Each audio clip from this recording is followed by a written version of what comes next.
नमस्कार दोस्तों, स्वागत है आपका अपना ही YouTube चैनल टुडे एग्जाम पर। दोस्तों, जैसा कि हम लोग एसएससी के विभिन्न एग्जाम हेतु जो सफलता बैच देख रहे थे, आज हम सफलता बैच में क्लास नंबर 11 को देखेंगे। सफलता बैच में बात करें तो टोटल 30 क्लास होने वाली है, जिसमें हम क्लास नंबर 11वां लेकर के आए हैं। इससे पहले 10 क्लास आपको प्रोवाइड करा दिया हूँ। साथ ही जो भी बच्चे कंटेंट बाय करे हैं उनको कंटेंट की पीडीएफ भी दे दी गई है। आशा करते हैं कि आप देख समझ रहे होंगे और रिवीजन भी कर रहे होंगे। देखिए दोस्तों, हमारा कोई सा भी ई बुक, चाहे पैरासिटामोल सीरीज हो, रेलवे का परीक्षा दर्पण हो, बिहार एसएससी पुलिस दरोगा हो, सीजीएल मेंस हो, है ना, जीडी हो, एमटीएस हो, सीएचएसएल हो, सीपीओ हो, जो भी होती है एग्जाम एसएससी के अंदर, दिल्ली पुलिस हो, सभी कंटेंट इस मोबाइल नंबर पे आप बाय कर सकते हैं व्हाट्सअप मैसेज के थ्रू, या फिर डिस्क्रिप्शन में लिंक है, लिंक के थ्रू भी आप व्हाट्सअप पे जाएंगे और कंटेंट को एक छोटी सी फी अदा करके बाय करेंगे और अपने जीके जीएस के प्रॉब्लम को सॉल्व करेंगे। फिर से बताऊं, मैं वही पढ़ाता हूं जो एग्जाम में आते हैं, है ना, और वही पढ़ाऊंगा जो एग्जाम में आएगी। ठीक है, तो हमारी कोशिश जो है पूर्णतः सटीकता की ओर है कि आपको पूरे समुद्र न पढ़ाते हुए, है ना, एक तालाब के जैसा पढ़ाया जाए और उसी से जो है आपका काम बन जाए और आप सेलेक्ट हो जाओ, है ना। चलिए शुरू करते हैं आज का ये क्लास। पहला जो प्रश्न है, शास्त्रीय संगीत के एक भाग के रूप में नाट्य संगीत के प्रतिपादक किसे माना जाता है। जैसे सबसे पहले हम बात करेंगे तो इंडिया में दो प्रकार के संगीत के नाम से हम जानते हैं। एक तो हम जानते हैं भैया कर्नाटक संगीत, कर्नाटकन, है ना। ये कर्नाटक संगीत का जो क्षेत्र है छोटा है, जो भी साउथ भारत वाला पार्ट है यहीं तक जो है आपका कर्नाटक संगीत का जो है जिक्र देखने को मिलता है। बाद बाकी इंडिया में हम इसे हिंदुस्तानी शास्त्रीय संगीत का फॉर्म कहेंगे। तो ये दो प्रकार की हो गई। अब जो शास्त्रीय संगीत है इनके भी एक भाग है नाट्य संगीत। इनका जो खोज करने या फाउंड करने या स्थापित करने का श्रेय दिया जाता है, ये बाल गंधर्व को दिया जाता है। संगीत का यह प्रारूप महाराष्ट्र इत्यादि क्षेत्र में यानी पश्चिमी साइड में जो है प्रचलित है ना। इनके फाउंडर बाल गंधर्व है, जिसका वास्तविक नाम नारायण श्रीपाद राजहंस हुआ करता था।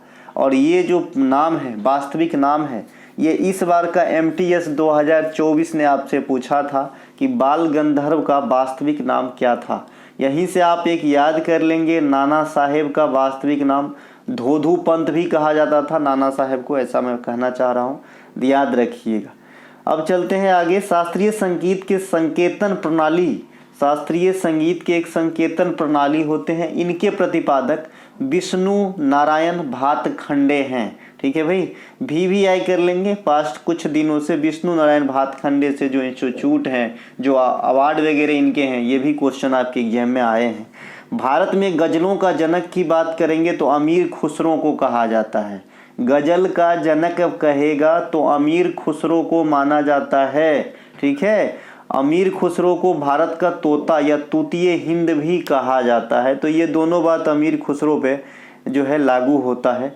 गजल सम्राट कहेंगे तो जगजीत सिंह साहब का नाम आएगा, और अगर जगजीत सिंह ऑप्शन में नहीं है तो दुष्यंत कुमार का भी नाम आ सकता है गजल सम्राट में। तो इन्हें भी ध्यान रखेंगे। हालांकि दुष्यंत साहब जो है गजल लिखते थे, ना कि गाते थे। जगजीत सिंह साहब गजल के सम्राट हैं, गाते थे। शास्त्रीय संगीत के ध्रुपद शैली के जनक, अभी एक ध्रुपद शैली शास्त्रीय संगीत में नहीं क्या, ध्रुपद, तराना, है ना, ठुमरी, तो ये सब जो है ध्रुपद शैली के जो जनक हैं, इनकी प्रचार प्रसार करने का श्रेय जो है तानसेन को दिया जाता है। ये तानसेन मुगल काल के शासक अकबर के नवरत्न में शामिल रहे थे और ये बहुत बड़े विद्वान और गायक थे, जो ध्रुपद शैली के जनक भी माने जाते हैं। संगीत के इस शैली में ब्रज भाषा का उपयोग किया जाता है। तानसेन का ओरिजिनल नाम रामतनु पांडे हुआ करता था, है ना, रामतनु। इनके अलावा तानसेन सम्मान MP के सरकार के द्वारा दिया जाता है। ठीक है, इनके अलावा ठुमरी की रानी, ये गिरिजा देवी को कहा जाता है ठुमरी की रानी। यह भी एक फॉर्म है आपका संगीत का। छत्तीसगढ़ की गायन शैली पंडवानी की रानी तीजन बाई को कहा जाता है। पंडवानी की रानी तीजन बाई को कहा जाता है, यह छत्तीसगढ़ की गायन शैली है। संगीत के टप्पा शैली का विकास में योगदान देने के लिए टप्पा शैली का जनक मियाँ गुलाम नबी सीरी को कहा जाता है। इन्हें भी ध्यान रखेंगे। यह शैली पंजाबी भाषा का इस्तेमाल करता है टप्पा शैली में, ठीक है। अगर किसी बच्चे के मन में टेम्पो आ रहा है तो आना तो सही बात है, लेकिन यहाँ पे कन्फ्यूजन क्रिएट करेगा। ये जो टेम्पो वाला बात है ये कर्नाटक संगीत से जुड़े हुए टर्म है, जो संगीत के लय को कहा जाता है टेम्पो, ठीक है भैया। टेम्पो एक चढ़ने वाला टेम्पो भी होता है जिसमें 3 आदमी बैठते हैं पीछे, है ना। इनके अलावा शास्त्रीय संगीत के प्रारूप ख्याल शैली के विकास का श्रेय अमीर खुसरो को दिया जाता है। अभी हमने ऊपर में आपसे कहा था कि गजल का जनक इंडिया स्तर पे अमीर खुसरो को ही कहा जाता है। इस शैली के सबसे महत्वपूर्ण घराना ग्वालियर घराना है। कौन से शैली की बात हो रही है? ख्याल शैली की बात हो रही है। अमीर खुसरो को तबला का जनक भी कहा जाता है। संगीत के तराना शैली में भी अमीर खुसरो जुड़े रहे थे। अमीर खुसरो को तोता हिंद भी कहा जाता है। यह उत्तर प्रदेश के निवासी थे। अमीर खुसरो से इतना जानने के बाद मैंने कहा कि इसे गजलों का जनक भी कहा जाता है। शास्त्रीय संगीत के तराना शैली का राजा या तराना का बादशाह पंडित रत्न मोहन शर्मा को कहा जाता है। यानी तराना हो गया रत्न मोहन शर्मा, ध्रुपद हो गया तानसेन, है ना। इस प्रकार से याद रखना है, जो आपके एग्जाम में जब तिल का तार बना के क्वेश्चन पूछेगा तो पूछा जा सकता है। कर्नाटक संगीत की महारानी एम सुब्बा लक्ष्मी को कहा जाता है, और एम सुब्बा लक्ष्मी ही वो कलाकार हैं जिन्हें संगीतज्ञ यानी संगीत के क्षेत्र में प्रथम म्यूजिशियन हुए, जिन्होंने भारत रत्न जैसे इंडिया की जो सबसे मेजर अवार्ड है प्राप्त किए थे 1998 में। बाद में पंडित रविशंकर साहब, बिस्मिल्लाह खां साहब, लता मंगेशकर साहब, भूपेन हजारिका, ये सभी के सभी जो है आपका दिया गया क्या भारत रत्न से नवाजे गए, ठीक है। पंडित भीमसेन जोशी साहब। ये भैया हमारा जो है पैरासीटामोल 500 का नमूना पेज है, जो इस प्रकार से आपको मिलेगा। ये टॉपिक वाइज सेक्शन है जो किसी भी परचेज के साथ आपको दिया जाता है ना। ये है हमारा परीक्षा दर्पण रेलवे के एग्जाम के लिए। मार्क बूस्टर है ये दिल्ली पुलिस एसएससी के एग्जाम में मार्क इन्हेंस करने के लिए। और अगर आप फाउंडेशन भी क्रिएट करना चाहते हैं तो ये हमारा पैरासीटामोल 500, ये पैरासीटामोल 2.0 मार्क बढ़ाने के लिए, जो अभी रिलीज हुई है। एसएससी मेंस को चमकाने के लिए 36 सीरीज, जिसमें आपका 22 क्लास हो गया। मेंस से पहले 25 क्लास हो जाएगी। ये मेंस के लिए अच्छा रहेगा, आप लोग ले सकते हैं। चलिए शुरू करते हैं आगे। प्रश्न है, मैक्सिको की खाड़ी और लेब्राडोर सागर किस महासागर का भाग है? मैक्सिकन खाड़ी और लेब्राडोर सी जो है ये किस ओशियन का जो है पार्ट है? तो ये अटलांटिक ओशियन का पार्ट है। अटलांटिक महासागर प्रशांत महासागर के बाद दुनिया में दूसरी सबसे बड़ी महासागर है ना। इसे अंध महासागर भी कहा जाता है, किसे? अटलांटिक महासागर को। इसके अलावा ग्रैंड बैंक और डागर बैंक, ये भी आपके एग्जाम में आता है। रेलवे काफ़ी पूछता है इस एग्जाम क्वेश्चन को। ग्रैंड बैंक और डागर बैंक ये मछली उत्पादन क्षेत्र है जो अटलांटिक महासागर में स्थित है। मछली पकड़ने के लिए आदर्श स्थिति उत्पन्न होती है, क्योंकि वहाँ पे प्लैंकटन नाम का एक घास पाया जाता है ना, इसीलिए। इनके अलावा गल्फ स्ट्रीम तथा लेब्राडोर, गल्फ स्ट्रीम ग से गल्फ है तो ग से गर्म जलधारा होता है, लेब्राडोर ठंडी जलधारा होती है। ये दोनों जलधारा जो है ये अटलांटिक महासागर में ही मिलती है ना। इनके अलावा दुनिया की सबसे बड़ी द्वीप कौन सी है? ग्रीनलैंड, है ना। भूमध्य सागर अटलांटिक महासागर का हिस्सा है जो डेनमार्क में स्थित है, ठीक है। ग्रीनलैंड जो है दुनिया की सबसे बड़े द्वीप है। यहाँ पे एक क्वेश्चन आती है, दुनिया में सबसे बड़े द्वीपीय समूह वाला देश, है ना।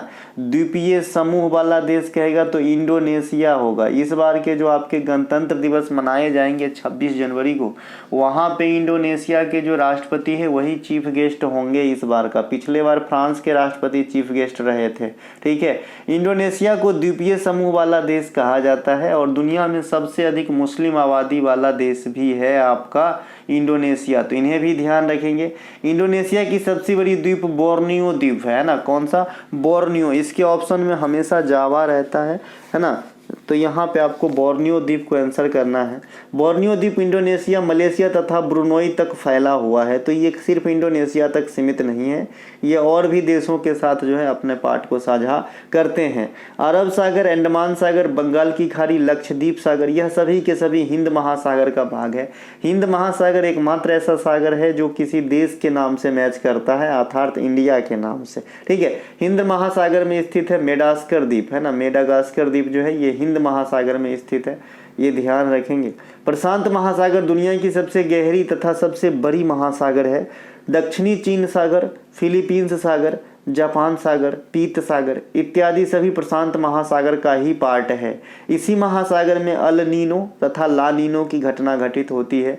अल नीनो और ला नीनो कहाँ पे आता है, मैंने कई बार आपसे पढ़ाया है कि ये क्वेश्चन जानते हुए भी आप एग्जाम में गलत कर दोगे अगर थोड़ा सा लैंग्वेज एग्जामिनर ने घुमा दिया तो। इसीलिए सीजीएल मेंस वाली क्लास नंबर 19 जाके देखिए या 18, वहाँ पे मैंने इसे अच्छे से समझाया है। फिर भी थोड़ा सा हिंट दे देता हूँ। जो आपका अल नीनो और ला नीनो होता है ये प्रशांत महासागर के पूर्वी छोर पे आती है। ठीक है, ध्यान रखेंगे। अल नीनो होता है आपका गर्म कर देता है जल राशि को और ला नीनो ठंडा कर देता है। अल नीनो क्या करता है, आसपास के दाब को कम कर देते हैं। ला नीनो क्या करते हैं, आसपास के दाब को बढ़ा देते हैं। ठीक है, ध्यान रखना चाहिए। इनके अलावा मरियाना ट्रेंच जो चैलेंजर गर्त है, मरियाना खाई प्रशांत महासागर में है। बरमुडा ट्रायंगल अटलांटिक महासागर में है। सुंडा गर्त हिंद महासागर में है। ये तीनों कहाँ अवस्थित है ये मैं बताया हूँ। वैसे मरियाना खाई जो है ये दुनिया में सबसे अधिक गहराई वाला खाई है, जिसकी जो है गहराई 11 किलोमीटर से भी अधिक है। अगर माउंट एवरेस्ट को उल्टा करके लटकाया जाए इसके खाई में तो आधा ही पहुंच पाएगा, क्योंकि माउंट एवरेस्ट की हाइट जो है 88-50 मीटर ही है, जो 9.25 किलोमीटर के करीब होते हैं। प्रतिवर्ष विश्व महासागर दिवस आप 8 जून को मनाते हैं। जो भी पर्यावरण से संबंधित दिवस हैं उनको जरूर याद रखें। 5 जून आपका जो है ना विश्व पर्यावरण दिवस है। 2 फरवरी वेटलैंड दिवस है, वैसे आपको जो है याद रखना है। 22 मई विश्व जैव विविधता दिवस है। 16 सितंबर ओजोन संरक्षण दिवस है। कांग्रेस के विशेषज्ञ समिति का गठन कब किया गया था, 1946 को किया गया था। संविधान के मसौदा तैयार करने के लिए उद्देश्य से इस समिति का गठन 8 जुलाई 1946 को किया गया था। उनके प्रमुख सदस्य जवाहरलाल नेहरू, आसफ अली, के.एम. मुंशी, गोपाल स्वामी अयंगर, डॉक्टर गाडगिल, के. संथानम इत्यादि थे। ठीक है, इनके अलावा प्रारूप समिति का गठन कब होता है, इसमें चीफ कौन होते हैं, सदस्य कौन होते हैं। प्रारूप समिति का गठन 29 अगस्त 1947 को होता है। जो बच्चे पहली बार सुनेंगे इस ईस्वी को और एग्जाम में क्वेश्चन आएगा, मैं आपको भरोसा दिलाता हूं कि ये जो है आज़ादी से पहले का टिक मार देगा, क्योंकि उनको लगेगा कि भाई हमारा मोटो क्या था मेन उस समय, आज़ाद होना, तो हम आज़ाद के बाद का कैसे टिक लगाऊं। लेकिन ऐसा नहीं है रे, है ना, सब चीज़ तुम्हारे हिसाब से नहीं चलता है, तो पढ़ना होगा ना, उसके लिए तो पढ़ो ना। प्रारूप समिति का गठन जो है 29 अगस्त 1947 को हुआ था, जिसमें 7 सदस्य थे। इनके अधिकांश सदस्य के नाम जो है भगवान कृष्ण के नाम से मिलते जुलते हैं, तो ऐसे ही आप छांट दोगे। बाद बाकी जो इनके अध्यक्ष थे उनका नाम भीमराव अंबेडकर रखना है याद। और ये 6+1 के रेशियो वाला संघ मतलब एक ये था आपका कमिटी, 6+1 यानी एगो अध्यक्ष भीमराव अंबेडकर साहब और 6 गो अन्य सदस्य थे। ठीक है, इनके अलावा कांग्रेस की प्रथम बैठक 1885 में हुआ था, क्योंकि उसी वर्ष कांग्रेस को फाउंड किया गया था। कांग्रेस के फाउंडर कौन है, ए.ओ. ह्यूम है ना, ए.ओ. ह्यूम जो है ये कांग्रेस के फाउंडर हैं। इसे हर्मिट ऑफ शिमला भी कहा जाता है। ठीक है, 1885 में। लेकिन कांग्रेस के फाउंड जो है ये किस अंग्रेज के काल में हुआ था, तो डफरिन के काल में हुआ था। डम्फा पीट के कांग्रेस का स्थापना हुआ था। ठीक है, उसमें जो है 72 प्रतिनिधि भाग लिए थे कांग्रेस के प्रथम बैठक में, और इसकी जो अध्यक्षता संभाले थे ये व्योमेश चंद्र बनर्जी संभाले थे, ये ध्यान रखना है। ये बैठक जो है आपके बम्बई में हुआ था। कांग्रेस में स्वराज शब्द का प्रयोग 1906 कोलकाता अधिवेशन में किया गया था, तथा पूर्ण स्वराज की मांग 1929 लाहौर अधिवेशन में किया गया था। ये दोनों अलग अलग बातें होते हैं। एक बार मैं मुंबई जाऊंगा और एक बार मैं मुंबई जाऊंगा ही, इन दोनों में फर्क है। अगर आप भरवली कहते हो मैं मुंबई जाऊंगा मतलब नॉर्मल वे में, तो इसका मतलब आप कभी जाओगे, और आप जिद बांध मैं जाऊंगा ही, इसका मतलब आप तुरंत जाना चाहते हो, बहुत ज़्यादा मन बना लिए हो। तो जो स्वराज शब्द का प्रयोग होता है ये कोलकाता 1906 में होता है, लेकिन पूर्ण स्वराज की जो मांग होती है ये 1929 में होती है, जो लाहौर में हुआ था। इनके अलावा संविधान को जो अंगीकार किया गया था, एक्सेप्ट किया गया था, 29 नवंबर 1949 को किया गया था। ठीक है, लेकिन पूर्ण रूप से लागू हुआ 26 जनवरी 50 को, है ना। यह लाहौर अधिवेशन 1929 का जो आपका स्वतंत्रता दिवस मनाए जाने की दिन है, उन्हीं को याद करते हुए हमने 26 नवंबर से 26 जनवरी तक जो है इंतजार किया था आपने जो है संविधान को पूर्ण रूप से लागू करवाने के लिए। ठीक है, तो ये आपको जो है ध्यान रखना है। इनके अलावा संविधान सभा के लिए संवैधानिक सलाहकार या कानूनी सलाहकार के रूप में सर BN राव को नियुक्त किया गया था, तो इसे भी ध्यान रखना है। सर BN राव जो है संवैधानिक सलाहकार थे।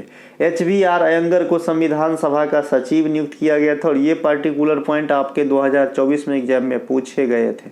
इनके अलावा संविधान सभा का मुख्य प्रारूपकार के रूप में LN मुखर्जी को नियुक्त किया गया था, इन्हें भी ध्यान रखेंगे। सुलेखक प्रेम बिहारी नारायण राय जादा, इन्होंने अंग्रेजी में पांडुलिपि लिखने का काम किया था, है ना, अंग्रेजी भाषा में, और हिंदी भाषा में जो है वैश्य साहब, है ना। इनके अलावा वैद्य, ऐसा नाम है वैद्य, है ना। इनके अलावा जो आपका 26 नवंबर को संविधान दिवस के रूप में मनाए जाते हैं, इन्हें भी याद रखेंगे। चलते हैं आगे। अगला है हमारा संविधान अनुसूचित जाति, कौन फोन कर रहा है, 1 मिनट।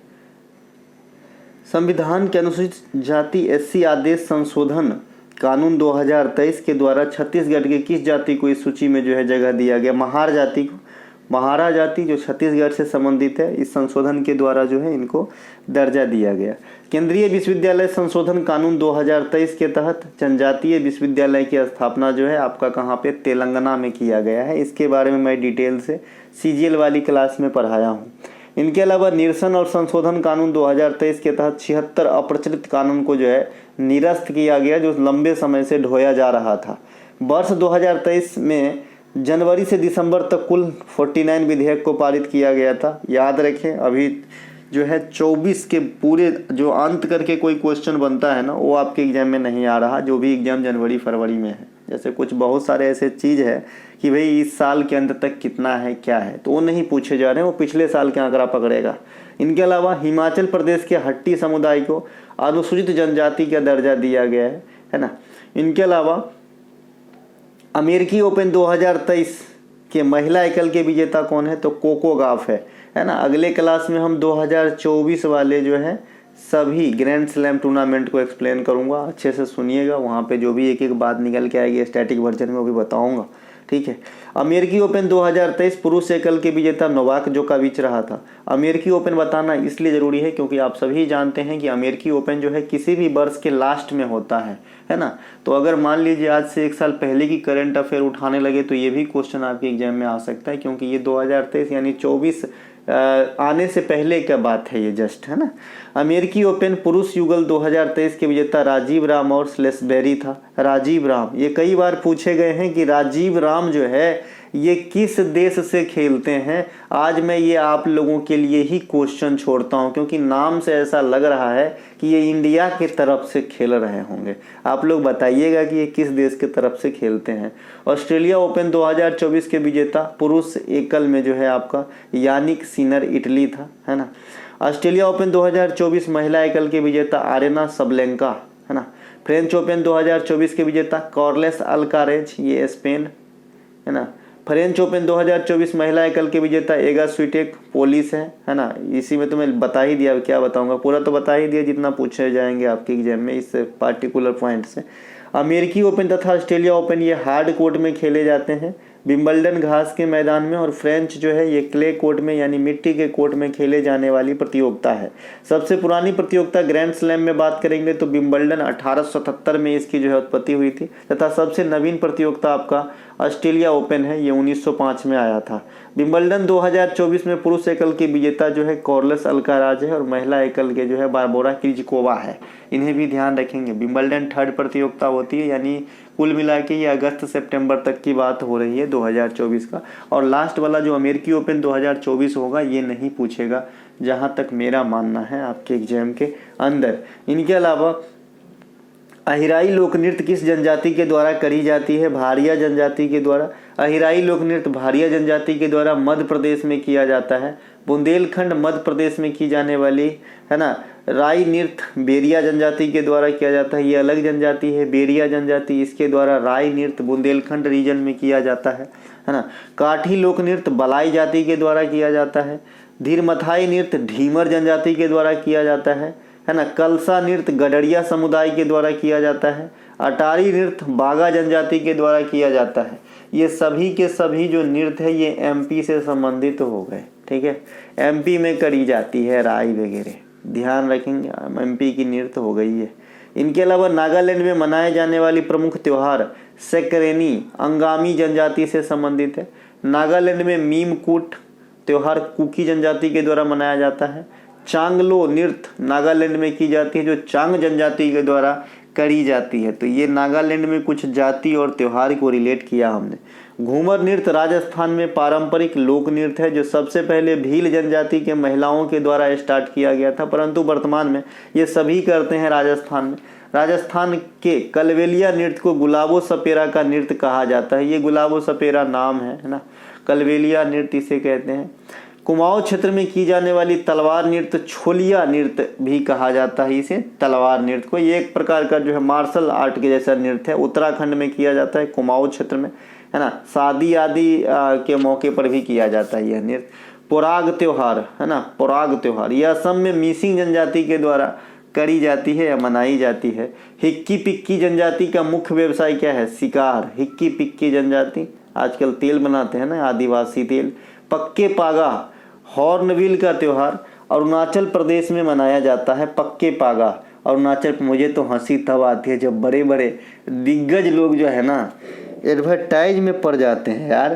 कि मैं नाम नहीं बताऊंगा, अभी मैं रिसेंटली एक ऐसे देख रहा था, है ना, मतलब क्या बोलते हैं उसको, ये शॉर्ट वीडियो, उसमें एक बहुत बड़ा आदमी जिन्हें मैं जो है ना, वैसे तो दो चीज़ देखा जो मुझे अटपटा सा लगा। उन्होंने एक प्रचार कर रहा था, मतलब एस्ट्रोटॉक्स का, ये तो छोड़ो।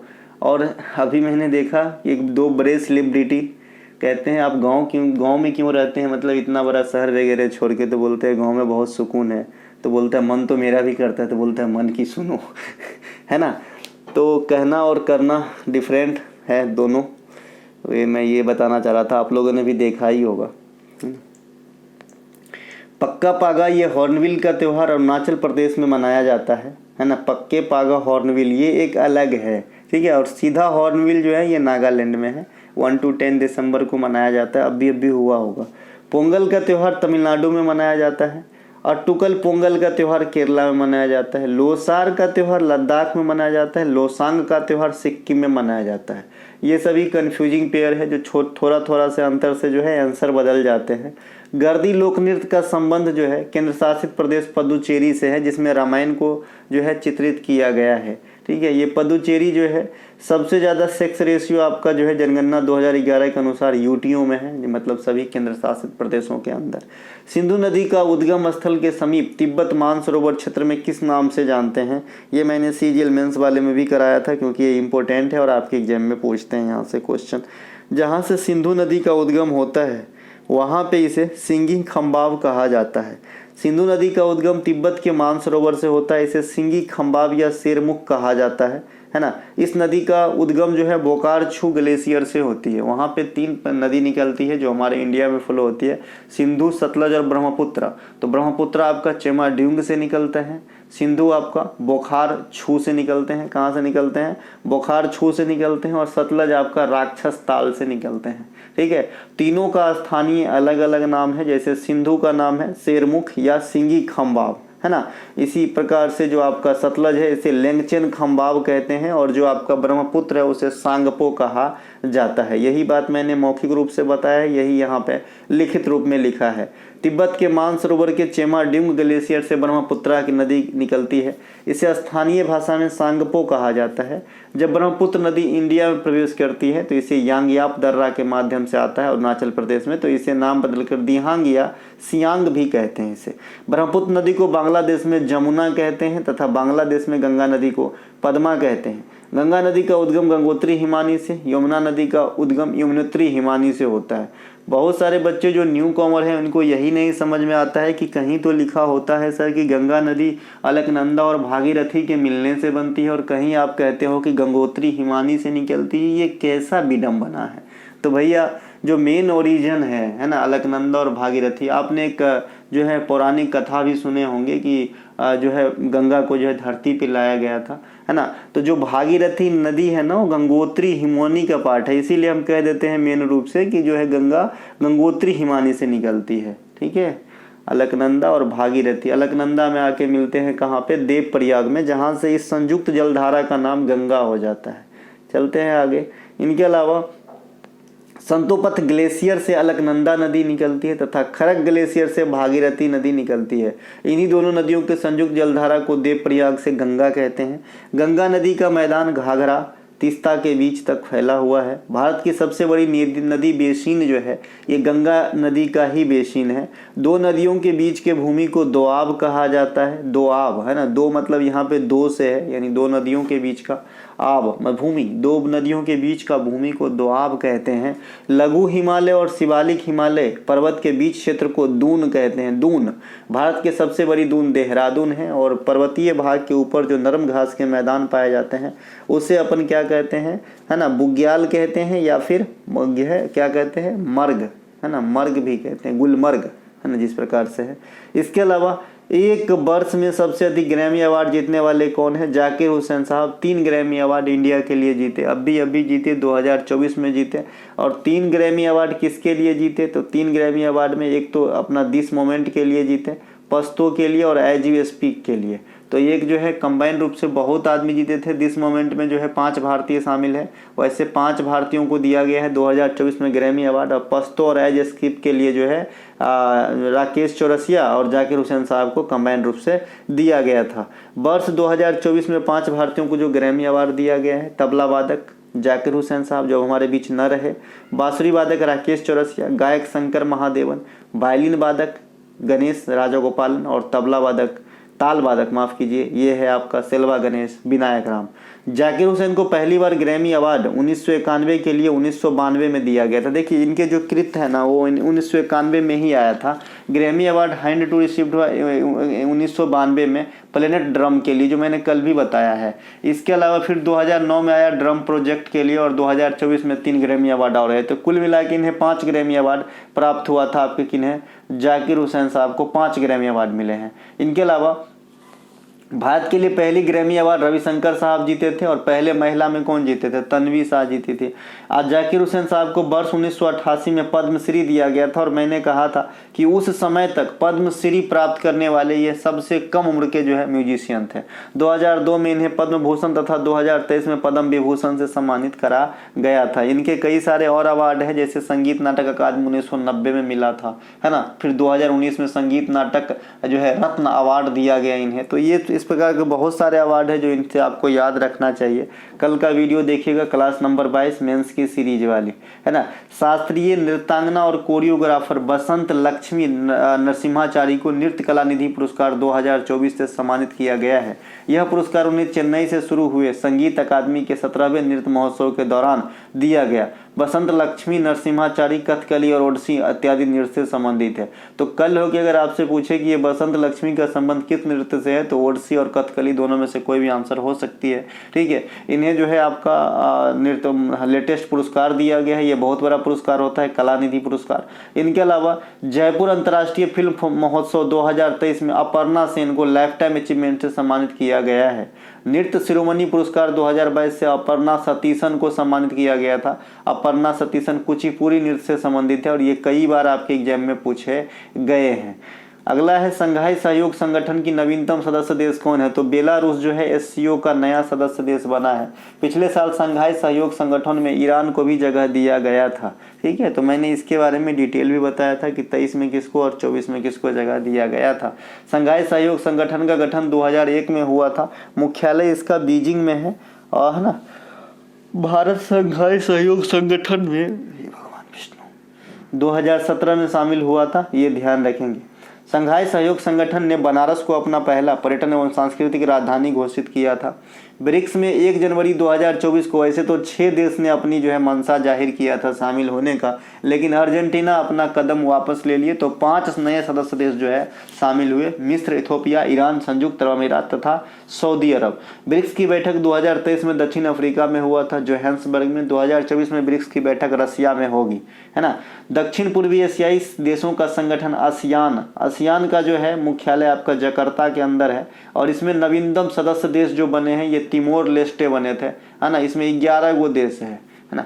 G20 की बैठक 2023 में अफ्रीकन यूनियन को जगह दिया गया था और अफ्रीकन यूनियन में कुल मिला के 55 देश शामिल है, इन्हें भी ध्यान रखेंगे। प्रसिद्ध जयगढ़ का किला कहाँ स्थित है? तो जयगढ़ का किला जयपुर में स्थित है। कहाँ पर? जयपुर में है। जयगढ़ का किला का निर्माण महाराजा सवाई जयसिंह द्वितीय ने करवाए थे। अब देखिए सवाई जयसिंह जो है इनके बारे में डिटेल बता चुका हूँ कि ये सवाई का जो उपाधि है ये औरंगजेब के द्वारा दिया गया था, है ना। ये आपका जो है कछवाहा राजपूत है ना, कछवाहा राजपूत थे, इन्हें ध्यान रखेंगे। इनके अलावा इन्होंने 5 जंतर मंतर की स्थापना भी करवाए थे। और जंतर मंतर वास्तव में क्या है, खगोलीय वेधशाला है। क्या है भाई, खगोलीय वेधशाला है। तो ये जो है आपका सवाई जयसिंह से है ना। जयपुर शहर के समीप स्थित इस किले का निर्माण उद्देश्य आमेर दुर्ग की रक्षा करना था। किस किले की बात हो रही है, जयगढ़ के किले की बात हो रही है।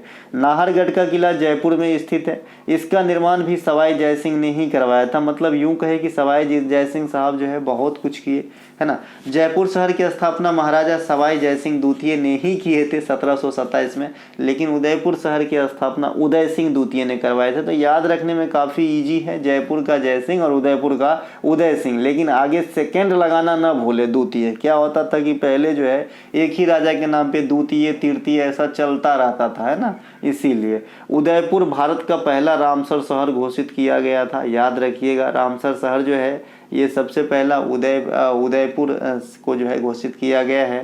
पहला सोलर शहर जो है ये सांची को घोषित किया गया है। और पहला सोलर गांव जो है ये मोढेरा को घोषित किया गया है। और पहले रामसर साइट जो था वो चिल्का झील को घोषित किया गया था। तो ये कुछ एक बातें जरूर ध्यान रखें। भरतपुर में स्थित लोहागढ़ का किला का निर्माण राजा सूरजमल के द्वारा करवाया गया था। जजीरा का किला ये महाराष्ट्र के मुरूद में स्थित है, अरब सागर में। इसका निर्माण मलिक अंबर ने करवाया था, है ना। अगर मलिक अंबर ऑप्शन में ना हो तो निजाम शाही वंश आपका आंसर हो सकता है, यहाँ पे मैंने लिख दिया है। कुंभलगढ़ के किले का निर्माण राणा कुंभा ने 1448 ईस्वी में करवाए थे। इसी भारत के महान दीवार के रूप में संज्ञा दिया जाता है। किसे, कुंभलगढ़ के किला को भारत का महान दीवार का संज्ञा दिया जाता है। आगरा का किला का निर्माण अकबर ने करवाया था। और आगरा के किला के अंदर एक शीश महल है जिसका निर्माण शाहजहां ने करवाया था। और दिल्ली के लाल किला का निर्माण भी शाहजहां ने करवाया था। एगो शीश महल हमने कहा था कि पटियाला में भी है जो नरिंदर सिंह साहब के द्वारा बनवाया गया था। लाल बाग का निर्माण हैदर अली ने बेंगलुरु में करवाया था, है ना। इसके अलावा उत्तर भारत में 5 जंतर मंतर का निर्माण सवाई जयसिंह सेकेंड के द्वारा करवाया गया था। ये बात हमने ऊपर ही बताया था। और जंतर मंतर क्या है, वेधशाला है। आधुनिक आवर्त सारणी के पी ब्लॉक एलिमेंट्स में किस वर्ग में सिर्फ एक ही अधातु है, तो वर्ग 14 में सिर्फ एक ही अधातु है और जो पी ब्लॉक एलिमेंट्स के अंतर्गत आते हैं। SPDF जो आपका उपकक्षा होता है, सब सेल होता है, इन्हीं के नाम पे ब्लॉक के नाम है जो आपको याद रखना चाहिए। आधुनिक आवर्त सारणी के समूह 1 और 2 को S ब्लॉक एलिमेंट्स कहा जाता है ना। समूह 3 से लेकर 12 तक को D ब्लॉक एलिमेंट्स कहते हैं। समूह 13 से 18 को P ब्लॉक एलिमेंट्स कहते हैं, है ना। पी ब्लॉक एलिमेंट्स कहते हैं 13 से 18 को, है ना। लेंथेनाइट तथा एक्टिनाइट तत्व को जो है F ब्लॉक एलिमेंट्स कहते हैं, जो आवर्त सारणी के नीचे आपका जो है दिया गया रहता है। समूह 16 को केल्कोजेन कहते हैं, केल्कोजेन। समूह 18 को अक्रिय गैस, इनर्ट गैस या नोबेल गैस परिवार कहते हैं। समूह 17 को हेलोजन फैमिली कहा जाता है। ठीक है, ये रही आवर्त सारणी। नीचे जो आप 2 देख रहे हैं ये लेंथेनाइड और एक्टियोनाइड है ना, जिसे अपन अलग से क्या कहेंगे, F ब्लॉक एलिमेंट्स कहेंगे। क्या कहेंगे भाई, F ब्लॉक एलिमेंट्स कहेंगे, है ना। इसके अलावा जो है SPDF किसे कहेंगे, ये मैंने अभी आपको बता ही दिया है कि SPDF किसे कहेंगे। ठीक है,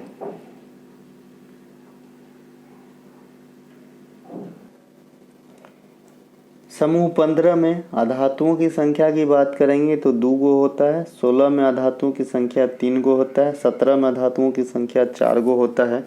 ऐसे आपको याद रख लेना है। जो इनर्ट गैस होते हैं उनके बाह्यतम कक्षा में 8 गो इलेक्ट्रॉन होते हैं। अपवाद क्या है, हीलियम, उन्हें भी ध्यान रखेंगे। निम्नलिखित में से किसका मिलान सही किया गया है, अखम लक्ष्मी देवी कथक, रुक्मिणी देवी भरतनाट्यम। यहाँ पे जो होगा सितारा देवी कथक से होना चाहिए। अच्छा, सही पूछ रहा है तो ठीक है भैया, ऑप्शन नंबर डी आपका जो है राइट आंसर हो जाएगा। अखम लक्ष्मी देवी का संबंध मणिपुरी नृत्य से है। किससे है भाई, मणिपुरी नृत्य से है। सितारा देवी का संबंध कथक से है। श्याम मणि देवी ओडिसी गायन से संबंधित है। और रुक्मिणी देवी का संबंध भरतनाट्यम से है। एकदम सही है, जो ऑप्शन नंबर डी में दिया गया था। मणिपुरी नृत्य के कलाकार के कभी भी दर्शकों के साथ आंख के संपर्क में नहीं आती है, ये एक इनका अलग विशेषता है। मणिपुरी नृत्य में दोनों भाव मिलते हैं, लास्य और तांडव का। इसमें राधा कृष्ण के प्रेम प्रसंग को दर्शाया जाता है, ये ध्यान रखेंगे। शास्त्रीय नृत्य के कथक में महाभारत तथा रामायण जैसे हिंदू पौराणिक कथाओं को चित्रित किया गया है। और कथक जो नृत्य होते हैं इसमें इस्लामी कला का भी समावेशन देखने को मिलता है हिंदू कला के अलावा। इनके अलावा सबसे लेटेस्ट शास्त्रीय नृत्य जो है ये सत्रिया है ना। इसे शुरू करने का श्रेय वैष्णव संत शंकर देव को दिया जाता है और ये असम से संबंधित है और ये जो है भक्ति आंदोलन से प्रेरित है। इस प्रकार के जो आपका नृत्य है सत्रिया नृत्य के जो सरनेम होते हैं ज़्यादातर बोरबयान होते हैं, है ना। बोरबयान, सैकिया सरनेम होते हैं। गोस्वामी सरनेम भी इसमें जो है काफ़ी देखने को मिलती है। तो ये तीनों सरनेम आप ध्यान रखेंगे, बोरबयान, सैकिया, गोस्वामी। सभी शास्त्रीय नृत्य और कलाकारों से संबंधित आप टॉपिक वाइज क्षेत्र जो है खंगाल लीजिएगा, आपका काम हो जाएगा। हृदय heritage city development and augmentation योजना की शुरुआत कब किया गया था? तो 2015 में हृदय आया था। जनवरी 2015 में शहरी विकास मंत्रालय के द्वारा 12 शहरों में सांस्कृतिक धरोहर को फिर से पुनर्जीवित रिजुविनेट करने के लिए जो है इस योजना को शुरू किया गया था। आवास और शहरी मामलों के मंत्रालय के द्वारा 2015 में स्मार्ट सिटी मिशन कार्यक्रम की भी शुरुआत होती है। इसके तहत क्या था कि 100 शहरों को चिन्हित करके जो है उन्हें स्मार्ट बनाना है। और 100वां शहर कौन बना था? मेघालय का शिलांग बना था। प्रधानमंत्री आवास योजना ग्रामीण की शुरुआत जून 2015 में किया गया था। इस योजना की शुरुआत में 2022 तक के लिए सभी के लिए आवास के उद्देश्य से जो है इसे संचालित किया गया था। यह इंदिरा आवास योजना का बदला हुआ रूप है। जो प्रधानमंत्री आवास योजना ग्रामीण क्षेत्र में है वो इंदिरा आवास का ही बदला हुआ नाम है। स्माइल योजना ये क्या है? ट्रांसजेंडर और जो भिक्षाटन करने वाले हैं लोग उनके लिए 2022 में चलाया गया था। पीएम डिवाइन योजना यह क्या है? पूर्वोत्तर भारत में महिलाओं और वहाँ पे रोजगारों के अवसरों में सृजन करने के मतलब रोजगारों के अवसर बढ़ाने की उद्देश्य से वहाँ पे की जाने वाली एक्टिविटी में शामिल है। पीएम डिवाइन योजना के अंतर्गत शामिल है ना। इसमें पूर्वोत्तर भारत का उत्थान डायरेक्ट आप कह सकते हैं। स्वनिधि योजना ये फुटपाथ विक्रेता जो रेहड़ी विक्रेता है उन पे एप्लीकेबल होती है। इसमें जो है आर्थिक कर्ज दिए जाते हैं। पीएम विश्वकर्मा योजना ये आपके 2023 में कारीगरों से संबंधित है, जो भी बढ़ई वगैरह होते हैं उनके लिए है। जूनियर कबड्डी प्रतियोगिता के लिए मैदान की चौड़ाई कितनी होती है? 8 मीटर होती है। कबड्डी खेल में पुरुषों के लिए मैदान की लंबाई तथा चौड़ाई 13 मीटर और 10 मीटर होती है। महिलाओं के लिए यह डायामीटर थोड़ा कम हो जाता है। महिलाओं के लिए 11 मीटर और 8 मीटर होते हैं। जूनियर में अभी आपने देखा जो क्वेश्चन का आधार भी था। कबड्डी के रिजर्व सहित 12 खिलाड़ी होते हैं, लेकिन एट अ टाइम खेलने उतरते हैं फील्ड पे एक पक्ष से 7 खिलाड़ी। कबड्डी मैच की अवधि 40 मिनट की होती है। 20 मिनट की 2 हाफ में खेले जाते हैं, है ना। रेड का टाइम 30 सेकेंड का होता है ना। यह खेल 20-20 मिनट के 2 हाफ में होता है और एक हाफ के बाद 5 मिनट का जो है ब्रेक टाइम होता है, जिसे हाफ टाइम कहा जाता है। कबड्डी खेल में ग्रीन कार्ड ये क्या होता है? माइनर, प्रारंभिक माइनर चेतावनी के तौर पे है, सिर्फ वार्निंग होता है green card. Yellow card 2 minute के लिए खेल से बाहर तथा लाल कार्ड शेष बचे हुए खेल से बाहर करने के लिए दिखाया जाता है। यहीं पर येलो कार्ड हॉकी में दिखाया जाता है तो सिर्फ वार्निंग होता है। जो आपके फील्ड हॉकी होते हैं वहाँ पे अगर आप येलो कार्ड आप किसी को दिखाया तो सिर्फ वार्निंग से है इसका वास्ता और कोई भी पनिशमेंट नहीं मिलता है, ठीक है। लेकिन अगर आइस हॉकी में दिखाए यही येलो कार्ड तो यहाँ पे 5 मिनट के लिए निष्कासित होना पड़ता है। तो कार्ड का जो है अलग अलग जगह पे अलग अलग खेल में अलग अलग मीनिंग है, कलर सेम रहेगा।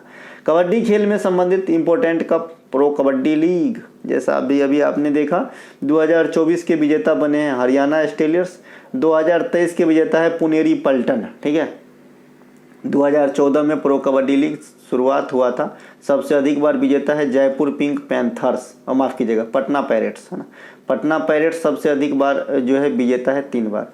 कबड्डी खेल में इस्तेमाल होने वाले शब्द है rider, walk line, red, struggle, लॉवी कैंट, बॉस्टिंग द कैंट। ये सब जो है आपके कबड्डी से जुड़े हुए शब्दावली के शब्द हैं। संयुक्त सैन्य अभ्यास पोप इंडिया 2023 भारत और किस देश के बीच आयोजित किया गया? तो अमेरिका। दस्तलिक 6 ये संयुक्त सैन्य अभ्यास जो है ये भारत और उज्बेकिस्तान के बीच होता है, जो 2023 में उत्तराखंड के पिथौरागढ़ में हुआ था। कोबरा वॉरियर एक्सरसाइज 2023 बहुपक्षीय यूनाइटेड किंगडम में किया गया था, थल सेना का है। बोल्ड कुरुक्षेत्र संयुक्त सैन्य अभ्यास भारत और सिंगापुर।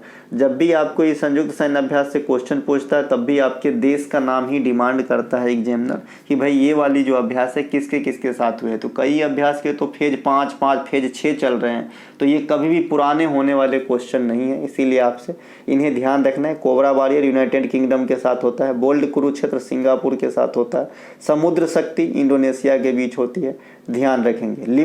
लिमटिए को पता था, लिमटिए बताइएगा किसके साथ होता है ना। टाइगर शार्क 40 संयुक्त एक्सरसाइज बांग्लादेश और अमेरिका के बीच है ना। The poverty and political economics नामक पुस्तक के लेखक लेखिका कौन है? तो ये है भैया मेघनाथ देसाई। अब जो भी इस प्रकार के राइटर्स हैं जिनके जो है आपके मेन पेशा बुक लेखन है, उनका मैंने अलग से आपको टॉपिक वाइज में दिया है।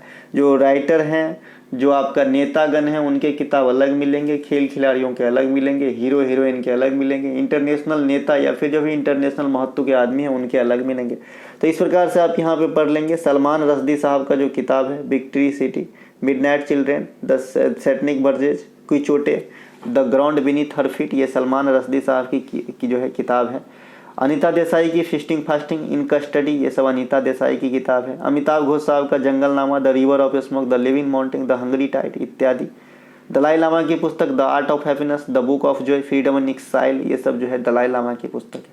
तो आप जाएंगे वहाँ पे टॉपिक वाइज में देख लेंगे। कौन से 2 स्टेट शीत ऋतु के दौरान जो है वर्षा प्राप्त करती है? तो ये तमिलनाडु और आंध्र प्रदेश, ये शीतकाल में जो है वर्षा प्राप्त करती है ना। इनके अलावा तमिलनाडु तथा आंध्र प्रदेश में शीत ऋतु के दौरान मानसून बंगाल की खाड़ी से होकर गुजरती है, जो अपने अंदर जलवाष्प को संचित कर आंध्र प्रदेश तथा तमिलनाडु में वर्षा कराती है। शीतकाल में रबी फसलों के लिए लाभकारी वर्षा जो आपको पंजाब हरियाणा में होती है, जो पश्चिमी विक्षोभ के कारण होती है, जो भूमध्य सागर से उत्पन्न होती है। भारत में अधिकांश वर्षा दक्षिण पश्चिम मानसून में होता है। औसत वर्षा 125 सेंटीमीटर है भारत में। सबसे अधिक वर्षा वाला स्थान मेघालय के मासिनराम है, मासिनराम, इस प्रकार से मासिनराम। हम भी कभी कभी अटपटा जाते हैं इनके नाम में। इनके अलावा किसी देश की जलवायु निम्नलिखित चीज़ों पर निर्भर करती है। यहाँ से क्वेश्चन आपके पास में बने हैं कि जलवायु पे कौन सा चीज़ जलवायु पर जो है जलवायु निर्भर नहीं करेगा। तो जलवायु समुद्र की दूरी पर निर्भर करती है, ऊंचाई की स्थिति, अक्षांशीय विस्तार इत्यादि पे जो है निर्भर करता है आपका जलवायु। भारत में सर्वप्रथम वर्षा केरल के तट पे जून के प्रथम सप्ताह में होती है। पश्चिमी विक्षोभ के कारण जम्मू कश्मीर, हिमाचल प्रदेश इत्यादि क्षेत्र में बर्फबारी की स्थिति बनी रहती है। तो ये भी एक कारण है पश्चिमी विक्षोभ का। और शीतकाल में वर्षा भी होती है आपका उत्तरी पश्चिमी भारत यानी पंजाब हरियाणा में। निम्नलिखित में से किसके द्वारा 1929 में बिहार प्रांतीय किसान सभा का गठन किया गया था? तो बिहार प्रांतीय किसान सभा का गठन भी जो है स्वामी सहजानंद सरस्वती के द्वारा ही किया गया था। अखिल भारतीय किसान सभा का गठन 1936 लखनऊ में स्वामी सहजानंद के द्वारा ही किया गया था। मित्र मेला 1898, इसको लिखिए तो ज़्यादा बेटर है, 1898 लिखिए इसको। 1898 में जो है अभिनव भारत 1904 में, ये दोनों के दोनों जो संस्था है इनके फाउंडर विनायक दामोदर सावरकर हैं। दोनों के दोनों महाराष्ट्र में हुआ था। ईस्ट इंडिया एसोसिएशन की स्थापना दादा भाई नौरोजी ने किए थे 1866 में, और ये आपका लंदन में हुआ था। अनुशीलन समिति का गठन 1960 में बारिंद्र कुमार घोष, सतीश चंद्र बोस के द्वारा मिलीजुली में किया गया था। नौजवान सभा का गठन 1926 में भगत सिंह साहब के द्वारा किया गया था। भगत सिंह की प्रमुख पुस्तकों में मैं नास्तिक क्यों हूँ ये ध्यान रखेंगे। भगत सिंह साहब का जो है असेंबली में बम फेंकना भी याद रखना है आप लोगों को, ठीक है, कब फेंके थे। इनके अलावा वर्तमान समय में भारत के पंचायती राज मंत्रालय के मंत्री कौन है? तो राजीव रंजन सिंह, ये जो है आपके पंचायती राज के मंत्रालय में मंत्री है। पहले गिरिराज सिंह थे इस मंत्रिमंडल से पूर्व। इनके अलावा मनोहर लाल खट्टर, ये आपका ऊर्जा और शहरी विकास मंत्रालय के मंत्री है। HD कुमार गौरास्वामी, ये आपका भारी उद्योग स्टील मंत्रालय के मंत्री है। पीयूष गोयल वाणिज्य मंत्रालय के मंत्री है। धर्मेंद्र प्रधान शिक्षा मंत्रालय और मानव संसाधन। जीतनराम मांझी MSC मंत्रालय है। राजीव रंजन या ललन सिंह, ये आपका जो है पंचायती राज के मंत्रालय में मंत्री है। सर्बानंद सोनेवाल, ये आपका जो है जहाज रानी मंत्रालय में मंत्री हैं, है ना। डॉक्टर वीरेंद्र कुमार सामाजिक न्याय एवं अधिकारिता मंत्रालय की मंत्री है ना। तो इस प्रकार से कुछ मंत्री लोग जो है नए मंत्रिमंडल में, उन्हें देख के जाना है और वैसा देखना है जिसकी जो है पोस्ट बदली गई है, मतलब पहले कोई और था अभी कोई और है, वैसे ही एग्जाम में आएगा। पर्यावरण संरक्षण अधिनियम कौन वर्ष आया था? 1986 में आया था, है ना। टाइगर प्रोजेक्ट कब आया था? 1973 में आया था। एलिफेंट प्रोजेक्ट 1992 में आया था। भारत की में जो प्रथम औद्योगिक नीति आई थी ये 1948 में आई थी। फिर इसमें संशोधन होता गया और फिर उस ईस्वी के नाम से औद्योगिक नीति का नाम पड़ता गया। जैसे औद्योगिक नीति 1956, तो ये क्या है, बदला गया, जहाँ पे उद्योग धंधा को 3 भागों में बांटा गया था, 48 में 4 भागों में बांटा गया था। तो ये सब ध्यान रखेंगे। राष्ट्रीय आय समिति का गठन 1949 में हुआ था। योजना आयोग का गठन 50 में हुआ था। प्रथम पंचवर्षीय योजना 51 से 56। टोटल कितने पंचवर्षीय योजना बने इंडिया में? 12 बने। आखिरी का जो ईस्वी क्या था, 12 से 17 था। ठीक है। इनके अलावा जो आपका योजना अवकाश का काल है 1966 से 1969 के समय को हम योजना अवकाश के काल कहते हैं। ठीक है। भारत में पहली नदी घाटी परियोजना दामोदर नदी घाटी परियोजना 1948 में चला था। इसमें कई सारे बांध बने थे, तिलैया वगैरह, है ना, तो ये ध्यान रखेंगे। भारत में पहली बार बैंकों का राष्ट्रीयकरण 1969 में 14 बैंकों का, दूसरी बार 1980 में होते हैं 6 बैंकों का राष्ट्रीयकरण हुआ था। ये दोनों को दोनों राष्ट्रीयकरण जो है इंदिरा गांधी के काल में हुआ था। पहली बार एशियाई खेल का आयोजन 1951, हालांकि यह स्टार्टिंग एशियाई खेल ही यहाँ से स्टार्ट हुआ था 1951 नई दिल्ली से। इनके अलावा दूसरी बार 1982 में हुआ था। तो ये 2 बार एशियाई खेल इंडिया में होता। 2010 में राष्ट्रमंडल खेल हुआ था। मैंने कहा था कि इंडिया जो है 4 बार आपका ओडीआई वर्ल्ड कप की मेजबानी करे हैं। कितने बार? 4 बार करे हैं। सबसे पहले 1987 में करे हैं। ठीक है, 87 में करे हैं, ध्यान रखेंगे। तो भैया ये जो है आपका अंतिम क्वेश्चन था। अगर अच्छा लगे तो लाइक कीजिएगा, अपने दोस्तों को शेयर कीजिएगा। हमारा कोई सा भी कंटेंट है डिस्क्रिप्शन में लिंक है, आप लोग बाय कर सकते हैं। जय हिंद दोस्तों।